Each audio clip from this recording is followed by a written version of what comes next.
ஸ்ரீ மகாகுரப்யோ நமஹ. ஹரிஹி ஓம். சதாசிவசமாரம்பாம் சங்கராச்சாரிய மத்யமாம் அஸ்மதாச்சாரிய பர்யந்தாம் வந்தே குரு பரம்பராம். GeM TV நண்பர்களுக்கு எனது வணக்கங்கள். இன்றைய நாள் அனைவருக்கும் இனிய நாளாக அமைய எல்லாம் வல்ல இறைவனை வேண்டி இன்றைய மதமும் நம் மதமே நிகழ்ச்சிக்கு செல்வோம். இன்னைக்கு நம்ம பகவத்கீதையின் 2வது அத்தியாயமான சாங்கிய யோகத்தோட 34வது ஸ்லோகத்தை பார்க்கலாம். அகீர்த்திச்சாபி பூதானி கதயிஷ்யந்தி தேவ்யயாம் சம்பாவிதஸ்ய சாகீர்த்திர் மனநாததிருச்யதே. இந்த ஸ்லோகத்திற்குண்டான விளக்கம்.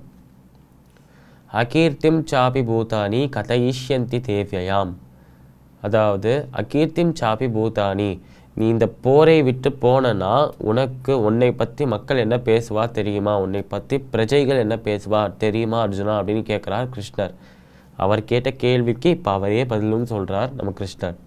அகீர்த்திம் சாபி பூதானி கதயிஷ்யந்தி தேவ்யாம் சம்பாவிதஸ்ய சாகீர்த்திர் மரணாததிருச்யதே. இந்த அர்ஜுனன் அப்படிங்கிற இவர் ஒரு கோழை, இந்த ஒரு போர் புரியத்துக்கு பயப்படுற இவர் எப்படி ஒரு சத்திரியராக இருக்க முடியும்? அதனால இவர் சத்திரியராக இருக்கிறதுக்கே யோகியதை இல்லாத ஒரு நபர் அப்படின்னு சொல்ல ஆரம்பிப்பா எல்லாருமே. அதனால் உன்னோட கோழைத்தனத்தை வச்சே உன்னை எல்லாருமே கோழைத்தனத்தை வச்சு எல்லாரும் கேலி பண்ண ஆரம்பிப்பா. அது மட்டும் இல்லாமல் இது உனக்கு சொந்தங்களாக இருந்து உனக்கு நெருங்கியவர்கள் பண்ணால் பரவாயில்ல, ஆனால் நீ யாரை ஆளணும்னு நினைக்கிறியோ, அதாவது நீ யாரை உன்னை ஆட்சியில் கொண்டு வரணும்னு நினைக்கிறியோ அந்த பிரஜைகளே அந்த மக்களே உன்னை பற்றி இப்படி சொல்லுவா. இந்த மாதிரி ஒரு அவமானம் உனக்கு தேவையில்லை, உனக்கு இந்த மாதிரி ஒரு அவமானம் வரக்கூடாதுன்னு நான் நினைக்கிறேன் அப்படின்னு சொல்லிட்டு இன்னொரு விஷயத்தையும் சொல்கிறார் நம்மளோட கிருஷ்ணர். சம்பாவிதஸ்ய சாகீர்த்திர் மரணாததிருச்யதே, அதாவது அவமானங்கிறது மிருத்யுவை விட, அவமானங்கிறது இறப்பை விட ரொம்ப மோசமான ஒரு விஷயம் அப்படின்னு சொல்கிறார் நம்மளோட கிருஷ்ணர். அதாவது இப்போ இறந்து போயிட்டோம்னா அந்த இறந்து போனவரை ஒரு வாரத்தில் மறந்துடுவா. ஆனால் ஒருத்தரை அவமானப்படுத்தினோம்னா வாழ்நாள் முழுக்க அதை அவர் ஞாபகம் வச்சுக்கிட்டே இருப்பாராம். அதனால் ஒருத்தரை அவமானப்படுத்துறது அவரை கொல்வதை விட ரொம்ப ரொம்ப ரொம்ப கொடூரமான ஒரு விஷயம் அப்படின்னு சொல்கிறார் நம்மளோட கிருஷ்ணர்.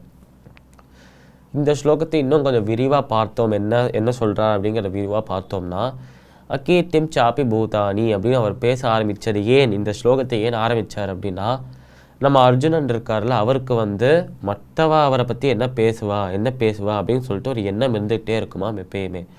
இது எப்போலேருந்து ஆரம்பிக்கிறதுனா, துரோணாச்சாரியர்கிட்ட சிஷ்யனாக இருக்கும்போதே நம்ம இந்த மாதிரி இந்த அம்பை எய்தி இந்த பறவையின் கண்ணில் கரெக்டாக இந்த அம்பை எய்தி விட்டோம்னா நம்ம சுற்றி இருக்கிற மற்ற மாணவர்கள் எல்லாருமே நம்மளை புகழ ஆரம்பிப்பா.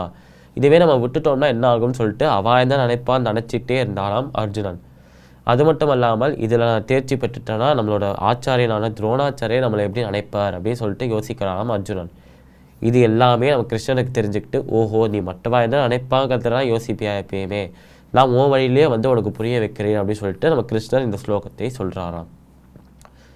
இந்த ஸ்லோகத்திற்குண்டான விளக்கம் இதுதான். மீண்டும் நாளை சந்திப்போம். நன்றி, வணக்கம்.